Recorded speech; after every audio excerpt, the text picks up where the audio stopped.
네, 감사합니다. 불러주셔서 감사드리고 뭐 방금 목사님 말씀하셨지만은 좀 신대원에 있을 때 목사님 공부 열심히 하셨고 전 공부 많이 안 했어요. 근데 참 재밌게 그래도 잘 지냈던 것 같고 지금까지 목사님이랑 함께하면서 교제하면서 말씀하신 대로 좀 시간이 오래되면은 좀 덜 친해지고 이렇게 멀어질 수도 있는데 그래도 은혜 주셔가지고 함께 동역하는 가운데 있습니다. 또 우리 새로운 교회가 저희 튀니지를 또 섬겨주고 계시거든요. 그래서 저희가 어떻게 살아갔고 또 어떤 마음으로 사역을 하고 또 어떤 일들을 하는지 이따가 뭐 본격적으로도 이제 보고처럼 말씀을 드리겠지만은 특별히 오늘 준비된 말씀을 통하여서 저희가 어떤 마음으로 튀니지에 있는지를 좀 함께 나누고 싶어서 좀 말씀을 준비했습니다.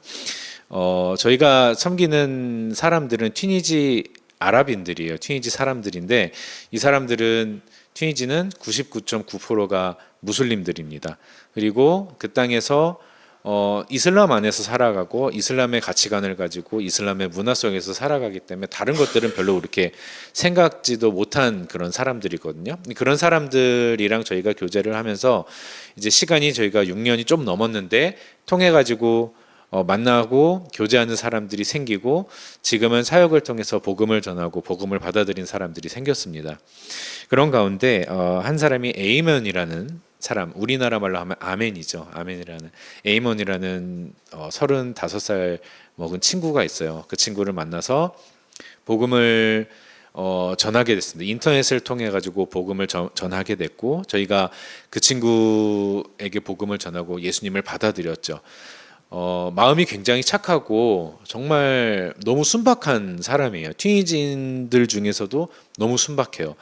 그래서 35살이 됐지만은 어떤 부잣집 밑에서 일을 합니다. 그 집을 관리를 해주고 그 부자는 집이 몇 채가 있는데 돌아가면서 뭐 집이나 정원이나 수영장이나 이런 데를 관리를 해주고 그리고 돈을 받고 이렇게 살아가던 사람이거든요.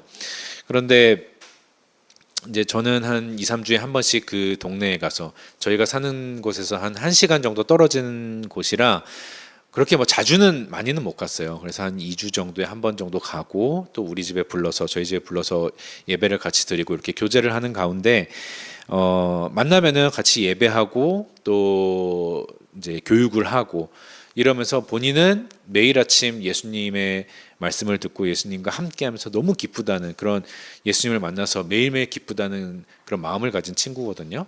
근데 저희가 한국으로 오기 한 이틀 전인가 만났어요. 제가 만나서 마지막으로 이제 2달 정도 우리가 한국에 가니까 못 만나겠다 위로를 하고 또 이렇게 격려를 하려고 만났는데 자기가 그 집에서 이제 쫓겨났다는 이야기를 하더라고요. 그래서 무슨 일이냐 했더니 이제 돈을 조금 받는 건 제가 알았었어요. 우리나라 돈으로 한 달에 한 25만 원, 26만 원 정도 받고 하루 종일 그 집에 부잣집에 그 스튜디오 그 방 하나를 주면 거기서 먹고 자고 하면서 일을 했던 거거든요. 근데 한 달 아무리 튀니지지만은 한 달에 25만 원 받는 건 좀 적게 받는 거죠. 그런데 25만 원 받으면서 어떤 때에는 하루에 14시간씩 일하고 15시간씩 일하고 거의 뭐 우리나라 그 뭐죠? 서해 저기 염전 노예처럼 그렇게 노동력 착취를 당하고 있었습니다. 7년 동안은 그렇게 살았어요. 그리고 그 이제 주인집 할머니죠. 주인집 그 주인의 부인이 이 사람을 굉장히 싫어해 가지고 맨날 다른 사람 시켜서 구타를 하고 때리게 하고 또 심지어는 이렇게 그 염소 표백제 같은 거 있잖아요. 소독제 그런 걸 머리에 붓기도 하고 이런 짓을 했다는 거를 나중에 그날 저희가 오기 한 이틀 전에 그런 얘기를 솔직하게 하더라고요. 사실은 이런 일을 내가 당하고 있었다. 자기가 그 맡고 있던 그 2, 3년 전에 구타를 당하던 장면이 CCTV에 찍혔는데 그거를 저한테 보여주더라고요. 이런 식으로 내가 맞았다. 정말로 제가 그걸 보는데 막 손이 부들부들 떨리더라고요. 어떻게 사람을 이렇게 때리고 그러면서 다 자기 얘기를 한 20분 정도를 하고 나서 그 영상을 보고 나서 제가 어떻게 할 말이 없겠더라고요. 이런 사람한테 내가 아무리 나는 이 사람보다 예수님에 대해서 성경에 대해서 더 잘 알고 성경을 통해서 위로를 해야 되겠지만은 이런 사람한테 내가 어떻게 위로를 할 수 있을까? 그러면서도 그 자리에서 27만 원 가지고 자기 집에 그걸 또 돈을 보내야 돼요. 어머니, 여동생들을 또 그 돈으로 다 케어를 해야 돼요. 그 돈을 가지고. 그러니까 자기가 그 자리에서 쫓겨나면은 집에 돈을 보낼 수가 없으니까 이 사람은 또 너무 착하니까 그걸 그냥 감수하고 7년 동안 지냈던 거죠. 이런 사람한테 내가 어떻게 위로를 하겠어요? 야, 뭐 잘 될 거야. 이런 말 가지고 예수님이 너와 함께 하실 거야. 이런 말 가지고 어떻게 위로를 하겠어요? 저희가 처음에 튀니지에 처음 갔을 때 6년 전에 처음 갔을 때 저희 바로 옆집에 살던 사람들이 있었습니다. 그 가족이 지금까지도 저희랑 너무 친하게 지내고 저희가 너무 사랑하는 가족이고 아직 그 집은 무슬림들이에요. 그런데 그 집에도 아들이 문제가 좀 있었습니다. 정신적으로 너무 아파가지고 약을 먹고 또 그걸 가지고 아직까지도 고생을 하고 있었어요. 그 엄마는 저희랑 매일 그런 얘기를 오히려 저희한테는 그런 얘기를 하면서 아들을 약을 끊게 하고 싶었는데 그렇게 못하고 아들 몰래 밥에다가 약을 타면서 아들이 그 모습을 볼까봐 벌벌 떨면서 약을 타면서 아들이 한번 발작을 했을 때 저희도 그 옆에 살고 있었는데 새벽에 소리를 지르고 좀 이렇게 폭력적인 모습을 보이고 겨우 집안에 남자들이 달려들어 가지고 한 4-5명이 달려들어서 결국 진정시키고 주사를 놔서 안정제를 놔서 진정을 시키는 그런 아들 때문에 매일매일 가슴 졸이며 살고 있는 그런 어머니한테 어떻게 예수님 믿으면 다 잘 될 거야 라고 얘기하기가 쉽지가 않더라고요. 저희랑 같이 한 공동체에서 있는 신앙생활을 그래도 오래 한 가정이 있습니다. 그 가정에 그 어머니가 그러니까 부인이 지금은 저희랑 함께 리더처럼 있어요. 근데 그 분은 원래 무슬림이었는데 어떻게 신앙을 받아들였냐면 시어머니와 남편을 통해서 이제 신앙을 받아들였거든요. 그런데 이 남편이 바람을 폈습니다. 그래서 집을 나갔어요. 한동안. 지금은 돌아왔지만 나가 있는 상태에서 저희랑 이야기를 하면서 이 남편을 내가 어떻게 용서할 수 있겠냐. 자기한테 생명을 준 사람인데 그래서 이혼을 하고 싶고 성경을 통해서 이혼할 수 있는 그런 근거들을 막 찾기 시작합니다. 우리가 잘 알고 있는 고린도전서 13장 말씀은 사랑장이잖아요. 그건 이제 성령의 은사로서의 최고가 사랑이고 그 사랑에 대해서 얘기하는데 사랑이 없으면 아무것도 아님을 사도 바울이 얘기하는데 나와 남편 사이는 사랑이 없다. 그러니까 우리의 관계는 아무것도 아니지 않냐라는 그런 말도 안 되는 적용을 하면서까지 성경을 통해서 이혼을 얘기를 합니다. 예수님께서도 이혼에 대해서 이야기를 하지 않았냐. 이혼할 수 있는 거 아니냐. 나와 남편 사이는 지금 아무것도 아니다. 이런 사람한테 아이 괜찮다고 하나님께서 함께 하시고 관계가 회복이 될 거라고 어떻게 위로를 할 수 있겠습니까? 그래서 튀니지에 있으면서 저의 주된 관심사 중에 하나는 위로였어요. 위로. 내가 어떻게 튀니지 무슬림들한테 위로를 줄까? 어떻게 하나님께서 주시는 궁극적이고 가장 완전한 위로로 이 사람들을 위로를 할 수 있을까? 거기에 대해서 좀 많이 생각을 합니다. 저만 그럴까요? 제가 한국에 와가지고 보니까 지난 3년 전에 제가 한국에 한번 왔었거든요. 3년 전 그리고 지금 생각보다 많이 좀 제가 체감하기엔 좀 많이 다른 것 같아요. 굉장히 많은 사람들이 정신적으로 좀 힘들어하는 그런 모습들을 제 주위에 있던 사람들도 너무 많이 알게 됐습니다. 뭐 여러 가지 아픈 사람들, 약을 먹는 사람들, 힘들어하는 사람들 뿐만 아니라 경제적으로도 너무 힘들죠. 그런 것들을 보면서 들으면서 저만 위로에 대해서 생각하는 건 아니겠다. 한국에 있는 모든 분들이 다 위로에 대해서 본인이든 아니면 사랑하는 주변 사람이든 아니면 이 나라든 생각을 하면서 위로에 대해서 많이 생각을 하겠다. 그런데 어떻게 그 위로를 이루어가고 어떻게 위로를 하는지 사람들이 알까라는 생각을 좀 하게 됐습니다. 하나님께서 우리에게 분명히 원하는 거는 완전한 위로와 회복이 분명한데 그걸 우리가 어떻게 이루어갈 수 있을까라는 거죠. 그 위로라는 게 우리가 쉽게 뭐 위로하자 혹은 내가 위로합니다라고 이야기는 하지만은 이게 쉬운 건 아닌 것 같아요. 오늘 말씀에도 마음 닿는 위로를 해야 되는데 그러기가 쉽지가 않습니다. 당신이 뭔데? 라고 할 수도 있고 사람은 너무나 스스로가 이제 잘 알기 때문에 이 사람이 어줍잖게 위로하러 오면 오히려 기분이 나빠하죠. 성경에서도 그런 장면들이 좀 있어요. 우리가 대표적으로 알고 있는 게 욥기의 말씀을 보면은 욥의 친구들이 와서 욥을 위로하러 오죠. 사실은 겉모습은 위로하러 오지만 위로가 아니라 정죄를 하고 갑니다. 그래서 너무 그 말들이 듣기 싫으니까 그 욥기 16장에 보면은 욥은 또 이렇게까지 얘기해요. 당신들은 나에게 재난을 주는 위로자들이다. 그러니까 어줍잖게 위로하러 왔는데 딴소리하고 있으면은 그게 재난처럼 느껴진다는 거예요. 아주 고통스럽고 최악의 위로자들이다 당신은, 이렇게 표현을 하거든요.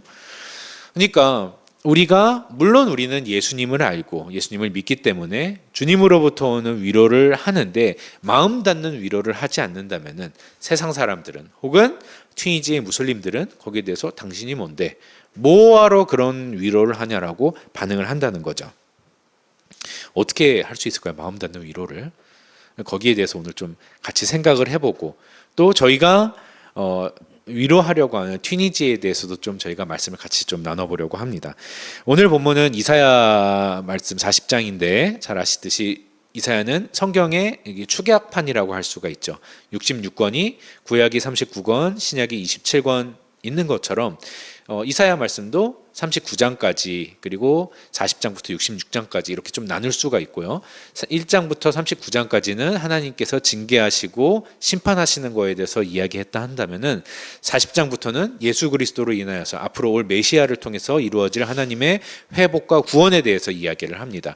그 시작을 오늘 우리가 읽은 40장 1, 2절부터 시작하는데 그 시작을 뭐부터 얘기하냐면은 위로하라 부터 이제 이야기를 하죠. 그 말씀은 하나님 역시도 새로운 구원을 이루시고 하나님의 메시아를 통해 가지고 이스라엘 민족과 온 전 인류를 구원하시려고 하는데 그 어떤 관점이 위로라는 관점으로 바라보신다는 거예요. 그래서 예수 그리스도를 위해서 회복이 되고 구원받는데 그게 하나님의 완전한 위로다 이야기를 하는 겁니다. 예수님께서도 본인이 사역을 시작하시면서 자신이 자란 나사렛이란 동네 회당에서 선언을 하십니다. 이 선언은 뭐냐면은 내가 앞으로 공생애를 시작하는데 이러한 관점으로 내가 사역을 할 거야라는 것을 이제 오피셜하게 좀 이야기를 하시는 거죠. 회당에 들어가셔서 사람이 주는 두루마기를 딱 폈는데 그게 이사야 61장 말씀이었습니다. 근데 그 내용도 61장을 보시면 아시겠지만은 위로와 회복에 대한 이야기예요.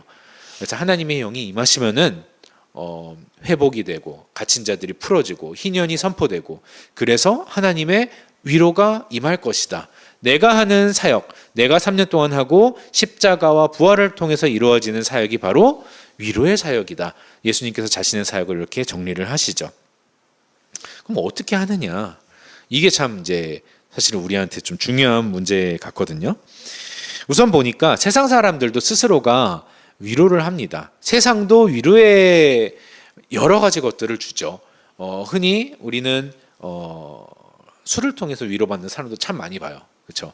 그래서 술을 마시면은 좀 마음이 풀어지고 이런 것들. 튀니지도 그렇습니다. 우리가 아시는지 모르겠지만은 이슬람 국가는 원래 술 마시면 안 되거든요. 다른 이슬람 국가에서는 술을 절대 못 마셔요. 그런데 튀니지는 술을 많이 마시고 술을 팝니다. 마트에 가도 술 코너가 엄청나게 크게 있어요. 제가 봤을 때 한국보다 더 크게 있는 것 같아요. 술 코너가. 그래서 이 사람들이 술을 그렇게 저희가 갔던 6년 전만 해도 약간 좀 머뭇거리면서 샀거든요. 근데 지금은 아무렇지 않게 사갑니다. 그만큼 술을 마시고 본인들을 위로한다는 거죠. 또 이게 나아가면은 더 이상 우리나라는 이제 마약 청정 국가가 아니라고 하는데 약을 통해서도 위로받는 그런 사람들도 있죠. 튀니지도 많습니다. 튀니지도 심지어는 초등학교에서 초등학생들이 마약을 사고 팝니다. 말 다 했죠. 약을 통해서, 술을 통해서, 또 뭐 다른 이성을 통해서, 관계를 통해서 그렇게 위로를 받기도 하고요. 튀니지도 역시 보니까 이혼율이 튀니지는 50%거든요. 공식적으로 50%니까 이게 무슨 말이냐면 두 커플 중에 한 커플은 무조건 깨지고, 그거는 이제 겉으로 드러난 거고, 서로가 서로 뭐 불륜을 하고 바람을 피고 이런 것들이 너무 자연스럽다는 거예요. 그걸 통해서 스스로가 좀 위로받고 싶다는 겁니다. 내가 가지고 있는 문제와 어려움들이 일탈을 통해서 좀 위로를 받고 싶다. 근데 이거 그 튀니지만이 아니잖아요. 우리나라도 그렇고 뭐 다른 모든 나라가 아마 비슷한 그런 방식으로 세상의 위로를 통해 가지고 회복을 하려고 합니다. 그런데 우리가 잘 알지만은 이 위로가 일시적이잖아요. 그렇죠? 문제를 해결해 주지는 못하죠. 영원한 해결책이 되지 못하고 그 결과가 항상 왜곡이 됩니다. 술 마시고 나 너무 잘 됐다라는 사람 단 한 명도 못 봤죠. 그렇죠? 마약을 통해서 내가 성공했다, 내 안식을 찾았다라는 사람도 단 한 번도 못 봤습니다. 내가 불륜을 저질렀는데 이걸 통해서 내가 완전한 회복을, 이것도 없어요. 단 한 명도 그런 사람을 본 적이 없습니다. 이게 무슨 말이냐면은 세상이 추구하는, 세상이 제공하는 위로를 통해서는 그 결과가 너무나 그 처음의 시작과는 다르다는 거예요. 전혀 위로를 받을 수가 없어요. 그래서 세상이 주는 위로, 세상이 주는 회복의 방법을 통해서는 우리의 문제를 해결할 수가 없다. 우리가 잘 알고 있습니다. 그래서 참된 위로, 또 그로 인한 회복에 대해서 생각을 해봤을 때 이런 특징이 있는 것 같아요. 우리가 봐야 되는 것, 위로는 과연 누구로부터 오느냐? 누가 위로하기 때문에 우리가 회복을 얻을 수 있는가? 여기에 대해서 좀 생각을 해봐야 될 것 같습니다. 아까 봤듯이 세상의 위로는 당연히 세상으로부터의 위로입니다. 하지만 진정한 위로는 잘 알듯이 예수님으로부터 오는 위로이죠. 예수님은 우리의 구원자이십니다. 위로가 진정한 구원자로부터의 위로냐 아니냐에 따라서 그 위로가 진짜냐 아니냐를 우리가 알 수 있습니다. 이슬람에서는 누가 구원자일까요? 튀니지 얘기를 하고 있으니까. 이슬람에서의 구원자는 당연히 알라라고 생각하시겠지만은 사실 이슬람의 알라는 심판자입니다. 심판자 이상도 이하도 아니에요. 그냥 심판하시는 하나님입니다. 그래서 알라는 무슬림들한테 위로자가 아니에요. 두려워하는 대상입니다. 그냥 알라가 이 세상을 심판하고 이 세상을 다스리는 그런 존재지, 나는 무슬림이기 때문에 알라의 뭐 백성 이렇게 해석은 될 수 있지만 그 알라로부터 내가 위로는 받지 못합니다. 무함마드가 중보자로 나오지만은 구원은 오직 알라가 합니다. 근데 구원받는 사람들 제외한 나머지 사람들은 다 심판에 의해서 죽을 사람들이에요. 그렇기 때문에 이 무슬림들은 알라를 물론 당연히 존경하고 사랑하지만 엄청나게 두려워합니다.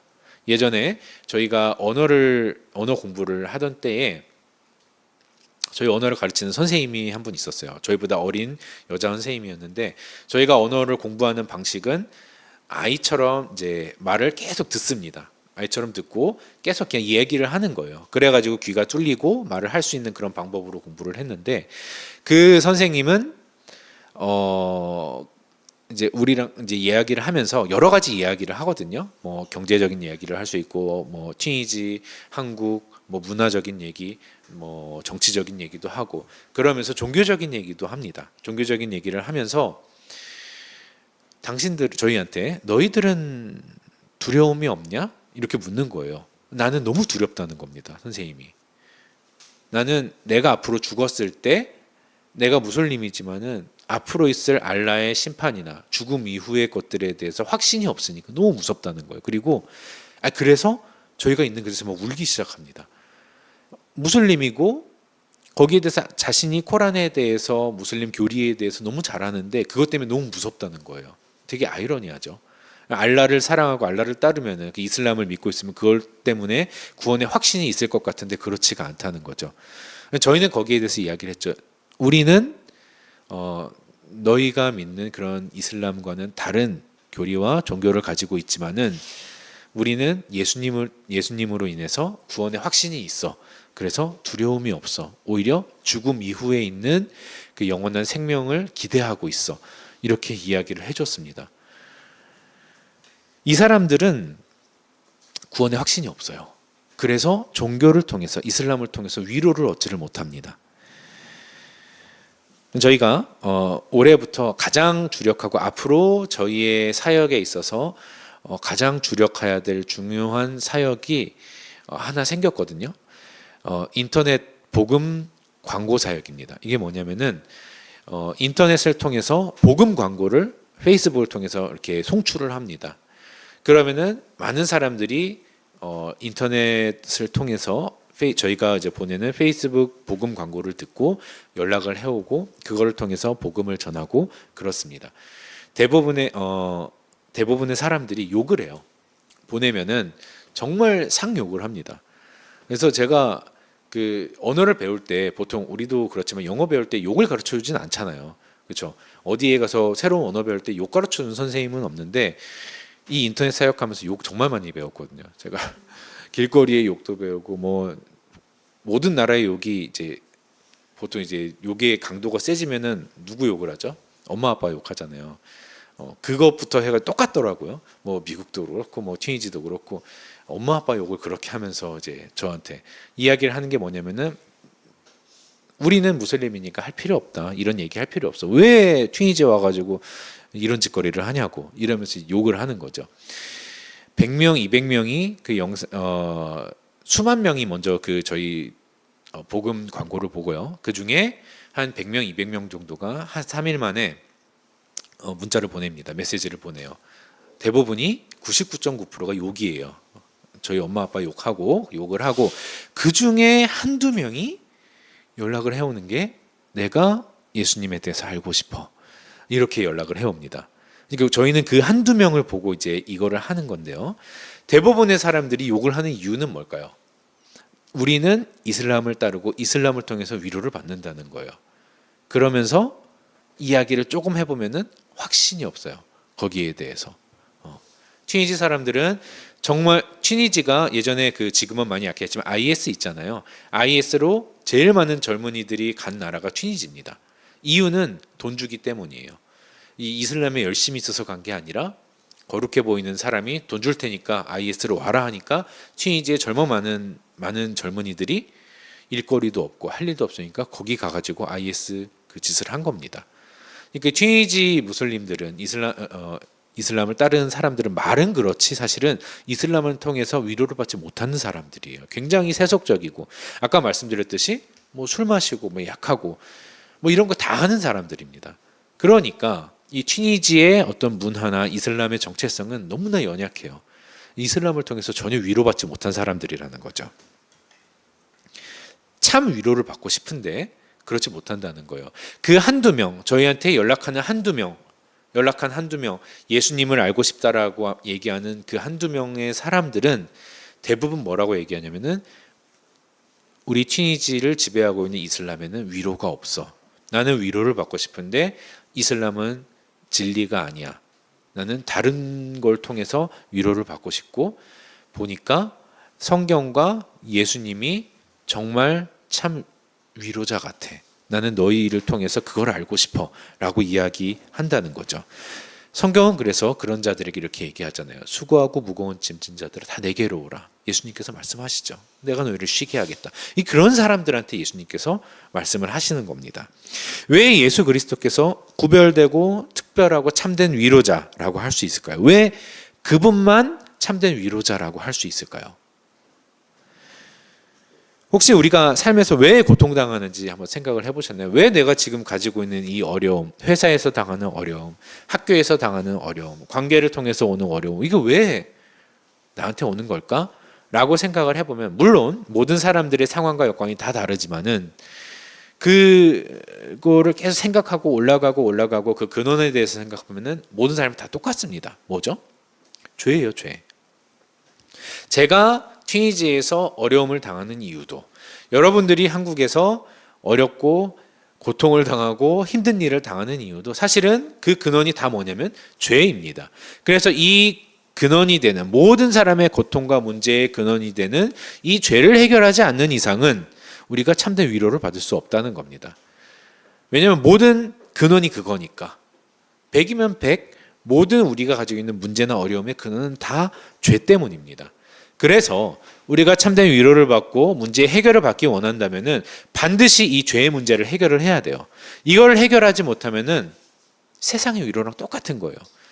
술을 마시고 잊고 싶어도 결국에는 술 깨면은 이것 때문에 내가 고통을 당했는데, 다른 방법으로 위로를 받고 싶었는데 결국에는 다시 그 문제로 돌아가고, 그런 이유가 그 문제의 근원을 해결하지 못하기 때문이죠. 그렇기 때문에 예수님께서 우리의 문제의 근원의 해결이 되고 예수님께서 유일하게 우리의 위로자 되시는 유일한 이유는 바로 예수님께서만이 그 문제의 근원을 해결하실 수 있기 때문입니다.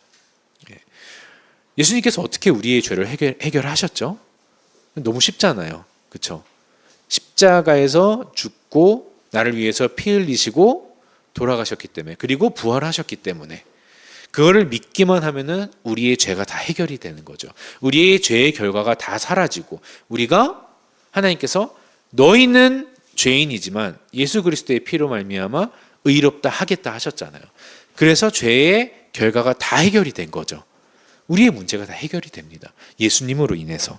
그래서 참된 위로는 그렇게 죄의 문제가 반드시 해결된 사람들만 받을 수 있는 거예요. 위로는 예수님으로부터, 그 예수님으로부터 인한 우리의 죄의 근원이 다 해결됐기 때문에 받아지는 것. 그래서 예수님만이 참된 위로의 근원이 되십니다. 참된 위로자 되십니다. 그러면은 예수님으로부터 참된 위로가 왔다는 건 우리가 알게 됐어요. 그러면 어떻게가 또 참 중요하죠. 우리는 예수님으로부터 위로받는 거 알겠는데, 그러면 어떻게 우리가 위로를 받고 또 위로를 할 수 있을까? 여기에 대해서 좀 생각을 해봐야 됩니다. 먼저는 제가 느끼는 생각인데, 예수님은 우리를 공감하십니다. 우리의 마음을 이해하신다는 거죠. 이게 위로의 가장 큰, 또 가장 중요한 부분인 것 같아요.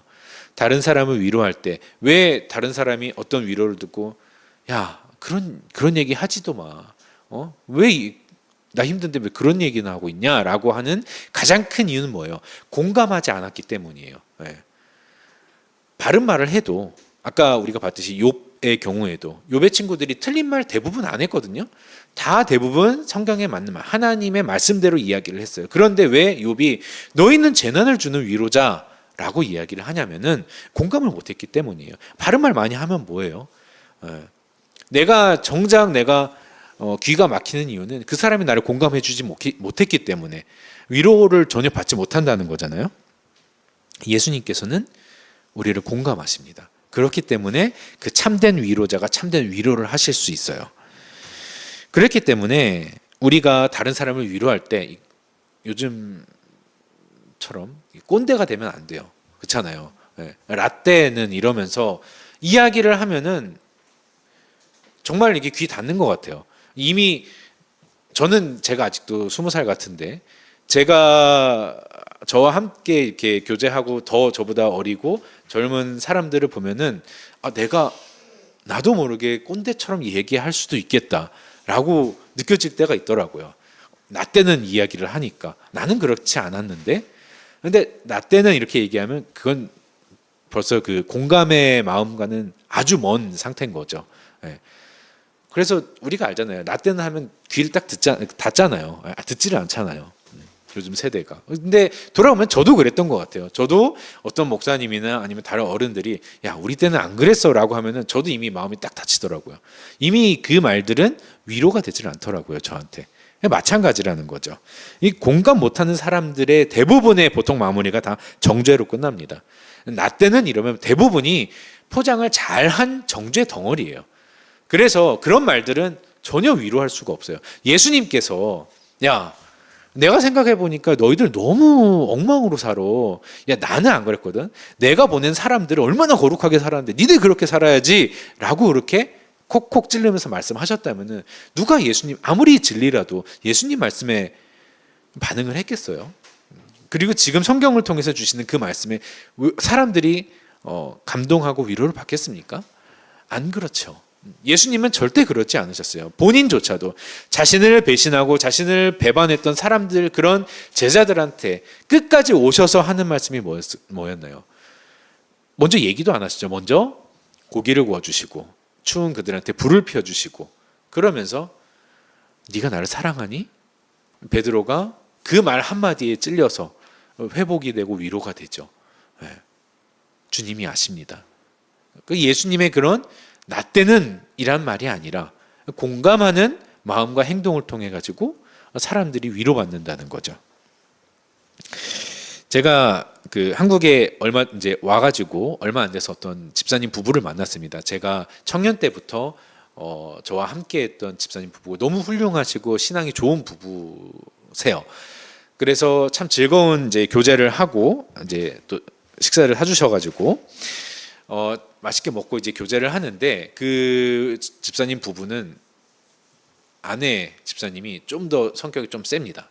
그래서 예전에 저랑 함께 그 교회에서 신앙생활을 하시고 찬양팀을 하실 때에도 그 부인 집사님이 리더셨어요. 찬양팀의 리더도 하시고 말씀도 더 세게 하시고 남편 집사님은 조용조용 말수도 별로 없으시고 그냥 하하하 이렇게 웃으시는 스타일이고 아이 그냥 그럴 수 있지 이런 스타일이세요. 그 두 분이랑 이제 참 근데 두 분 다 훌륭하세요. 훌륭하신데 그분들한테 자녀가 3명이 있는데 둘째인 아들 애가 저희가 이제 어렸을 때 봤지만은 걔가 그렇게 부모님이랑 소통이 안 됐다고 그러더라고요. 태어났을 때부터 얘랑은 소통이 너무 힘들었다라고 말씀을 하세요. 보니까 좀 이렇게 관계 맺는데 어려움이 좀 있었던 아이 같아요. 그래서 나중에 뭐 어렸을 때는 상관이 없는데 점점 나이가 크고 뭐 초등학교 고학년이 되고 중학생이 되고 고등학생이 되고 이러면은 당연히 공부를 하고 엄마 입장에서는 당연히 그 아이에 대해서 요구하는 것들이 있잖아요. 왜 공부 안 하냐? 이런 얘기를 하는데 이 아이는 계속 거기에 대해서 이제 튕겨 나가게 되는 겁니다. 그리고 얘는 자기는 원래 노는 거 좋아하고 학교도 공부는 못하는데 학교 가는 건 너무 좋아했대요. 왜냐면 친구들이랑 놀 수 있으니까. 그래서 가서 놀고 게임하고. 그러니까 이제 엄마는 거기에 이제 속 터지는 거죠. 신앙적으로 참 훌륭한 분인데 그렇게 공부 안 하는 아침에 일어나서부터 밤 늦게까지 놀고 그런 아이를 보면서 엄마가 이제 좋은 소리가 안 나가겠죠. 워낙 그 또 성격도 세신 분이니까 이제 그 아들과의 관계가 계속 틀어졌던 겁니다. 그래서 고등학교 1학년 때까지 그 친구한테는 계속 엄마가 나중에는 제가 느끼기에는 이 아내 집사님이 아들 보기가 너무 꼴 보기 싫었다라는 그런 인상을 받았어요. 그런데 그런 상황이 계속 지속이 되다가 그 남편 집사님이 도저히 안 되겠다고 생각을 했나 봐요. 그래서 아내를 불러서 얘기하는 게 아내한테 이렇게 하지 말자고 그냥 얘 있는 그대로 봐주자. 그냥 얘를 위해서 기도해주고 그냥 봐주자. 나는 아들을 잃기가 싫다. 이렇게 말씀을 하셨대요.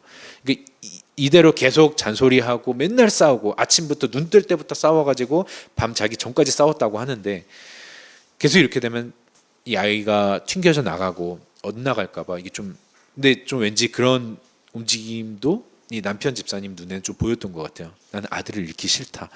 그러니까 이 부인 집사님이 그 이야기가 좀 깊이 다가왔나 봐요. 그 이후로 자신이 기도를 하고 이 아들에 대한 생각을 바꾸기로 했답니다. 내가 그냥 있는 그대로 봐주자. 내가 내 생각 옳은 이야기지만 계속 찌르는 게 아니라 얘를 위해서 기도해주고 봐주자. 그리고 기도를 하고 회개를 하고 그 다음날 아이를 일어날 때 딱 봤는데 달라지더래요. 자기가 이때까지는 어제까지만 해도 아이가 꼴 보기 싫고 막 화가 났는데 아이는 변한 게 없는데 자신이 마음이 변하니까 그렇게 바뀌었더라는 겁니다. 아이가 너무 사랑스럽고 그러고 나니까 하나님께서 바꿔주시는 거예요. 아이를. 이 아이가 엄마 때문은 아니고 아빠 때문은 아니고 학교에서 선생님을 잘 만났는데 이 화학 선생님을 잘 만났는데 이 선생님이 아이를 어떻게 잘 구워 삶았나 봐요. 그래서 한번 해봐. 공부할 수 있지. 한번 해보자 라고 해서 아이가 그럼 한번 해볼게요.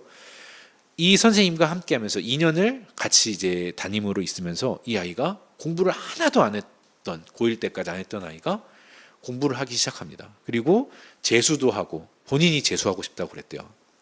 2년 동안 해가지고 뭐 될 게 아니잖아요. 그래서 정말 그 공부하면서 앉아가지고 엉덩이 종기 날 때까지 공부한다고 하잖아요. 얘가 진짜 공부하면서 엉덩이 종기 날 때까지 했대요.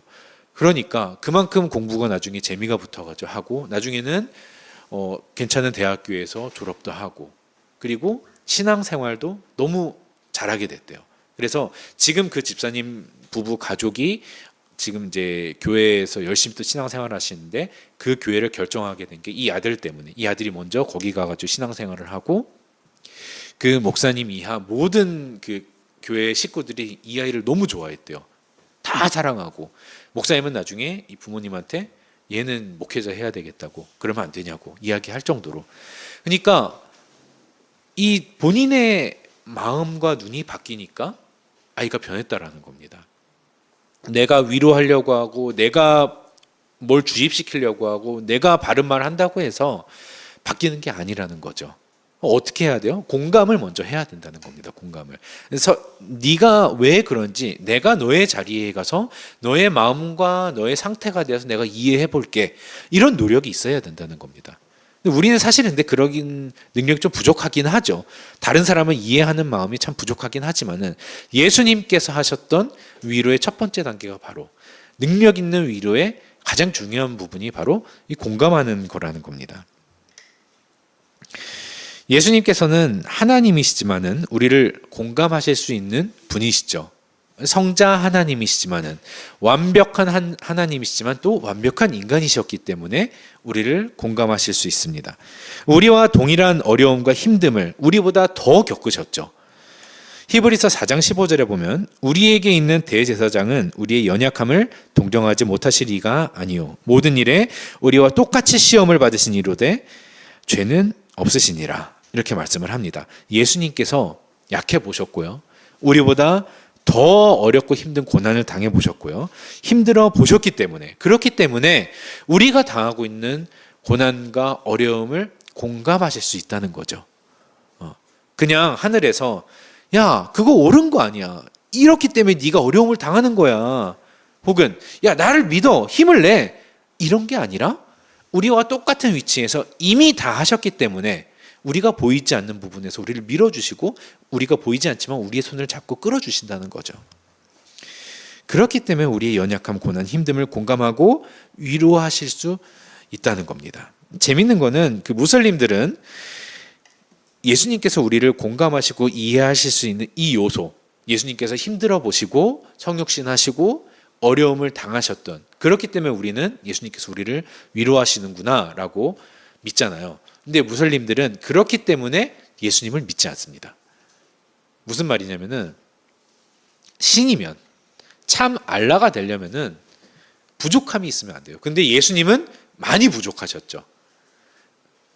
말이 좀 이상한데 예수님께서는 이 땅에 오셔서 부족한 우리의 육체를 입으시고 완전한 하나님의 일을 이루셨죠. 그런데 그 부족한 육체를 입으셨기 때문에 우리와 똑같은 어려움을 당하셨기 때문에 무슬림들은 예수님을 받아들이지 않아요. 그게 어떻게 하나님이 돼?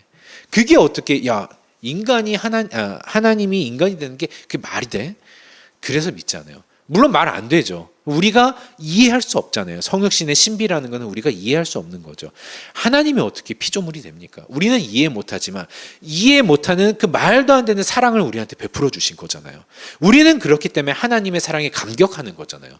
그 이유 때문에 우리가 하나님의 사랑 때문에 위로를 받는 거잖아요. 근데 무슬림들은 그것 때문에 거부합니다. 예수님을. 그래서 알라의 하나님은 그들을 공감을 못해요. 알라를 칭하는 99개의 명칭이 있다고 그래요. 심판하시는 하나님. 그 알라가 그냥 하나님이거든요. 그들에게 있어서 심판하시는 하나님, 거룩한 하나님, 어떤 하나님. 그 이야기가 있는데 그 안에 사랑이 없어요. 공감하는 게 없어요.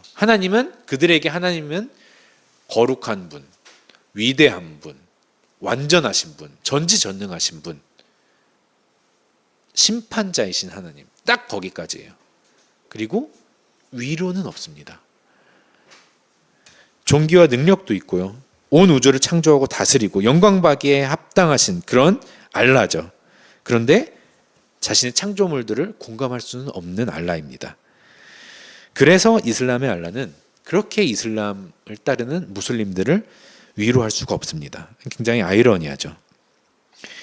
그래서 무슬림들이 두려워 떠는 겁니다. 다른 것 때문에 두려워 떠는 게 아니라 자신들이 섬기는 알라 때문에 두려워 떨어요. 내가 하나님의 이 진노의 철퇴에 언제 맞을지 모르기 때문에. 내가 죽고 나서 나는 무슬림으로 천국에 간다고 말은 하는데 그 천국에 가는 요소가 있어요. 여러 가지 것들을 해야 됩니다. 그렇죠? 우리가 흔히 알듯이 하루에 5번 기도해야 되고요. 신앙 고백해야 되고요. 금식도 해야 되고요. 우리가 잘 알듯이 라마단 때 금식해야 되잖아요. 금식도 해야 되고 또 성지순례도 해야 되고요. 자카트라고 또 다른 어려운 사람도 도와야 되고 이런 것들을 해야 되는데 또 뿐만 아니라 여러 가지 그 율법적인 요소들이 참 많거든요. 근데 그런 거 내가 하나님의 구원을 받기 충분한 선행을 그 실행들을 했느냐 이걸 몰라요. 그러니까 두려워하는 겁니다. 그래서 예수님을 알고 싶어하는 사람들이 점점 늘어나고 있어요. 이제 우리도 압니다. 우리가 주변에 수많은 상처받은 가족들, 사랑하는 사람들, 힘들어하는 동료들 어떻게 위로해야 되냐? 먼저 공감해야 되죠. 왜? 예수님께서 우리에게 그렇게 하셨기 때문에. 우리도 다른 사람들을 공감하려 할 때 학교에서 힘들어하고 있는 친구가 있다. 야, 너 10시간 공부해봤어? 그것도 안 했으면 성적 오를 생각하지 마라고 이야기하는 게 아니라 힘들구나. 내가 너와 같이 그런 적이 있었다. 그리고 말을 아끼면서 그 이야기를 들어주면서 공감해 주는 것. 이게 위로의 첫걸음이라는 거죠. 예수님께서 우리에게 그렇게 하셨습니다. 자, 그 다음에 어떻게 위로해야 될까? 사실은 지금부터 하는 말씀이 제가 최종적으로 드리고 싶었던 결론이라고 할 수 있는데요. 로마서 8장 후반부를 가지고 위로를 하는 겁니다. 로마서 8장을 가지고 제가 특별히 튀니지에서 사역을 하면서 무슬림들을 대상으로 사역을 하고 또 저희 교회는 열매의 교회인데 저희 교회는 대부분이 무슬림 베이스를 가진 그리스도인이에요. MBB라고 하죠. 무슬림 백그라운드 빌리버라고 이 사람들과 같이 이제 신앙생활을 하고 이슬람에 대해서 그런 베이스를 가진 사람들과 이야기를 하고 이 사람들과 성경을 나누고 이야기를 하고 토론을 하고 할 때 결과적으로 제 속에 들어오는 결론은 뭐냐면 로마서 8장이었습니다. 그래서 그 도널드 반하우스라는 목사님이 있는데 이분이 뭐라고 얘기했냐면은 성경을 놓고 성경을 이야기하면서 로마서는 히말라야 산맥과 같다. 그런데 로마서 8장은 에베레스트다. 그래서 그 최고라고 보는 거죠. 근데 여기에 대해서 너무너무 저는 공감을 했습니다. 이 이상 로마서 8장 제가 6년 동안 튀니지에서 사역을 하면서 이 이상의 대안이 없더라고요. 저에게 있어서 아직까지는. 물론 성경 말씀 다 당연히 진리이고 거룩하고 모든 사람들을 위로하기 충분한 말씀들이지만은 로마서 8장 이상 간 게 없더라고요. 모든 무슬림들, 모든 사람들이 이 끊을 수 없는, 끊이지 않는 영원하고 무한하신 이 사랑을 통해서 위로를 받아야 돼요. 무슬림뿐만이 아닙니다. 우리 주변에 있는 모든 위로받아야 되는 사람들, 내가 사랑하고 내가 위로하기 원하고 회복을 주기를 원하고 이 사람들에게 있어서 정말 내가 이 사람들을 사랑하니까 이 사람들이 잘 되기를 원한다라고 생각하는 사람들에게 우리가 무엇을 가지고 위로를 해야 되냐? 로마서 8장 가지고. 당신을 향한 하나님의 사랑이 끊어지지 않는다고.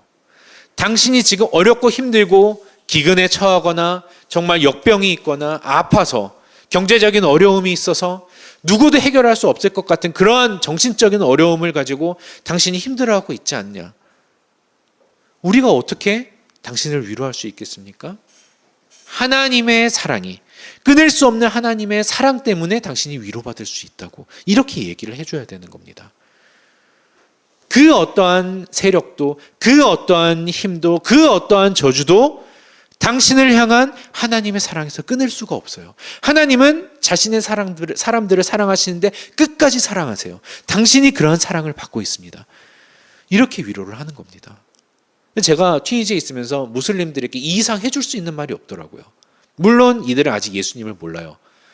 고통 중에 있어요.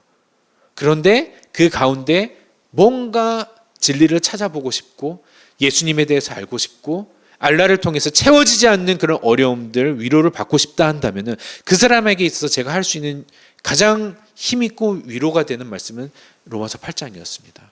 끊을 수 없는 하나님의 사랑, 당신이 그 사랑을 받는다고. 하나님께서 은혜 주신다면, 당신이 원하기만 한다면은 이 끊을 수 없는 사랑을 받을 수 있다고. 그래서 당신이 위로받을 수 있고 회복될 수 있다고. 이렇게 위로가 될 수밖에, 위로의 말씀을 전할 수밖에 없더라고요. 로마서 8장 이후에 다른 것들이 생각이 나지 않았습니다. 노동 착취를 당하고 구타를 당하던 에이만에게 제가 어떻게 위로할 수 있을까요? 남편이 바람을 펴서 힘들어하고 있던 그 자매에게 제가 어떤 말을 할 수 있을까요? 정신적으로 아픈 아들을 위해서 벌벌 떨고 두려워하고 있는 그 헬라에게 제가 어떻게 위로를 할 수 있겠습니까? 여러분들은 여러분 주변에 있는 힘들어하고 고통당하고 있는 사람들한테 어떻게 무엇을 가지고 위로를 하시겠습니까? 하나님의 사랑, 끊을 수 없는 하나님의 사랑 이외에는 아무것도 없다는 것을 우리가 알아야 합니다. 저희가 인터넷 사역을 혼자 하는 게 아니라 저희 단체는 아니지만은 저희랑 함께 마음 맞는 사람들끼리 같이 모여가지고 5 유닛이 모여서 그 인터넷 사역을 같이 하고 있거든요. 근데 그중 한 선교사님이 인터넷 광고를 하고 연락이 돼서 만나게 된 사람이 있습니다. 이름이 무함마드예요. 무함마드. 이름부터가 너무 이슬람적이죠. 무함마드 이 아저씨인데, 이 아저씨는 여느 튀니지인들과는 다르게 경제적으로 그래도 조금 괜찮은 사람입니다. 대부분의 튀니지인들이 경제적으로 굉장히 어렵거든요. 근데 경제적으로 괜찮아요. 자기 사업을 합니다. 그런데 이 아저씨가 살면서 위로를 받기 원하고 뭔가 진리를 찾기 원하는데 성경을 통해서 그걸 알게 됐어요. 그리고 인터넷을 통해 가지고 자신이 찾아보다가 광고를 통해서 저희 그 같이 동료 선교사님이랑 연결이 돼서 예수님을 알게 됐습니다. 이 아저씨가 그 이후부터 진짜 스폰지처럼 이 성경과 하나님의 말씀에서 빨아들이기 시작을 해요. 하루에 일어나고 자기 전까지 계속 성경을 묵상하고 왜냐하면은 이 당시, 지금도 물론 그렇지만은 예수님을 만난 기쁨이 너무 컸어요, 이분이. 그래서 아침에 일어나서부터 자기 전까지 코란이 아니라 성경 말씀을 통해서 읽고 기도를 하고 맨날 울면서 찬양 들으면서 이러고 그 요즘에 살아가시는 분이거든요. 그러니까 이 예수님을 만난 감격이 너무 크다 보니까 이런 일들이 일어나는 거죠. 그리고 자신 안에 있는 거룩한 부담감이 생겼어요. 뭐냐면은 커밍아웃을 하는 거예요. 나는 그리스도인이다. 두려워하지 않고 이거를 이야기를 해야 되겠는데 먼저 가족들한테 했습니다. 부인한테, 그리고 함께하는 부모님한테 이 얘기를 했어요. 나는 이제 예수 믿는 사람입니다. 그러니까 이제 난리가 난 거죠. 부모님도 난리가 났고, 제일 큰 문제는 처가댁에서 난리가 났습니다. 이 부인의 집안은 튀니지에서 가장 이슬람 성지라고 불리는 곳이 있거든요. 거기 출신이에요. 그러니까 이 처가댁 사람들이 이제 하루에도 몇 통씩 전화해서 널 죽여버리겠다, 저주한다, 당장 너의 사업이 안 되게, 실제로 그런 일들도 진행을 했었고요. 당장 와서 명예살인을 하겠다, 뭐 이런 얘기들을 하고. 그러니까 이분이 이제 두렵기도 한 거죠. 두렵기도 하고, 제일 큰 거는 아내가 이혼하겠다라고 이야기를 한 겁니다. 이런 당신과는 도저히 살 수가 없다. 어떻게 이슬람을 버리고 예수를 믿냐고. 그래서 이혼을 하겠다고 한 거죠. 이 튀니지는 아까도 말씀드렸듯이 이혼율이 너무 많기 때문에 이혼하는 게 어렵지 않거든요. 근데 이분은 그 마음이 너무나 아프고 너무나 내가 사랑하는 가족들이 나한테 이제 그런 일들을 저주를 하고 아내가 이혼을 하겠다고 하고 자녀들이 뺏길 그런 위기에 처해 있으니까 이제 너무 걱정을 하기 시작했죠. 그래서 저희가 가서 같이 기도하고 그분 집에 모여가지고 함께 기도를 하고 그랬습니다. 위로의 이야기를 나누고요. 저는 이제 이야기를 나누면서 역시 다른 할 얘기가 없더라고요. 로마서 8장을 읽어드리고 이 끊을 수 없는 하나님의 사랑이 무함마드 당신과 함께한다. 그걸 믿고 우리가 같이 기도하자 이 말밖에 못 하겠더라고요. 그래서 그런 식으로 이제 기도를 했죠. 그리고 한 2, 3주 뒤에 그분을 케어하고 있는 선교사님한테 우리 단톡방에 이런 문자가 왔습니다. 읽어드릴게요. 안녕하세요 선생님들, 평안하시죠? 오랜만에 소식을 나눕니다. 무함마드 형제 가족 부모님과 아내와 두 딸들이 다 함께 예수님을 믿게 되는 은혜의 날이 생각보다 빨리 왔습니다. 어제 온 가족이 예수님 이름으로 기도를 드렸답니다. 최근 아내의 많은 질문들에 형제가 성실하게 대답해주며 때가 멀지 않았다 생각했었지만 이 가정을 향한 하나님의 속도는 무척이나 빠릅니다. 부모님은 일찍이 외동아들의 변화를 수용하셨었고요. 고향 도시에서도 4명의 관심자가 있고 직장에서도 2명의 자매들과 진지한 대화를 하고 있답니다. 주님의 역사하심이 크십니다. 지난 2달의 시간을 돌아보면 하나님의 손길 안에 선생님들과 함께 합력하여 선을 이루었음에 더욱 감사하게 됩니다. 이게 2달 만에 일어난 일입니다. 너희를 죽여버리겠다고, 너가 당장 무슬림으로 돌아오지 않는다면 죽여버리겠다고, 이혼하겠다고 했던 사람들이 변화된 거예요. 물론 우리가 한 게 아니고 하나님이 하신 거기 때문에, 전적으로 하나님이 하신 것이기 때문에 우리가 알지는 못하지만은 분명한 거는 끊을 수 없는 그 하나님의 사랑이 이 무함마드 형제와 함께 했다라는 건 분명하죠. 하나님께서 이렇게 이 형제를 위로하시고 튀니지를 위로하고 계시다고 믿어 확신합니다. 목사로서, 선교사로서 내 이웃을, 튀니지를 어떻게 위로할까, 어떻게 마음에 닿는 위로를 할 수 있을까 계속 고민하는 가운데 말씀을 준비하고 또 우리 새로운 교회 여러분들과 함께 나누고 싶었습니다. 우리 모두가 공감하고 또 위로하시기를 바랍니다. 또 우리를 향한 하나님의 크신 사랑을 기억하고 그 사랑으로 우리 주변을 위로하기를 간절히 소망합니다.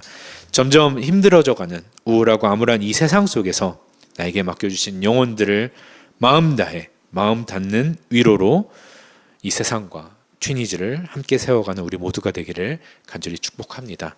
함께 기도하겠습니다.